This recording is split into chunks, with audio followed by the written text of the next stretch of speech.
ստացել ու վարորդի մասնակիցների ուսումնասիրելու միջնությունը դատանը որոշում է կայացնում։ Մեղադրել Հայկ Բերչի Պրոշյանի նկատմամբ ընտրված առընտրանքային խափանման միջոցների կալանքը վերացնել և որպես առընտրանքային խափանման միջոց կիրառված բացակայելու արգելքի հետ համատեղ կիրառել վարչական հսկողությունը։ Մեղադրյալ Հայկ Բերչի Պրոշյանի վարչական հսկողության կիրառման ժամանակ հատվածում փոխհարուսման շաբաթը մեկ անգամ գրանցվել պրոբացիայի ծառայության մեղադրյալի բնակության վայրի իրավասում մարմին։ Արգելել առանց վարորդն իրականացնող մարմնի թույլտվության փոխել մշտական բնակության վայրը Արմավիրի մարզ Վաղաշաբաթ համայնքը։ Վերջինս արգելել հաղորդակցվել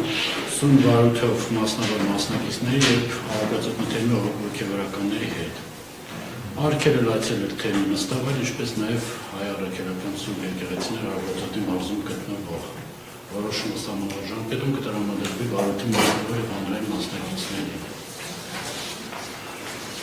Անմտական պարոն Զորակյան, նախկինում ներկայացված միջնորդությանը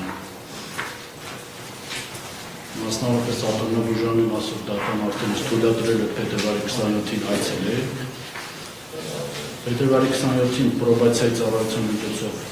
այցելությունը կազմակերպվել էր, համապատասխան բժշկական տեղեկանքը ներկայացվել էր դատարան այցելության վերաբերյալ։ Մնացած երկու մասով արդեն առարկա զուրկ է դառնում պատարակների դասը կարող է մասնակցել,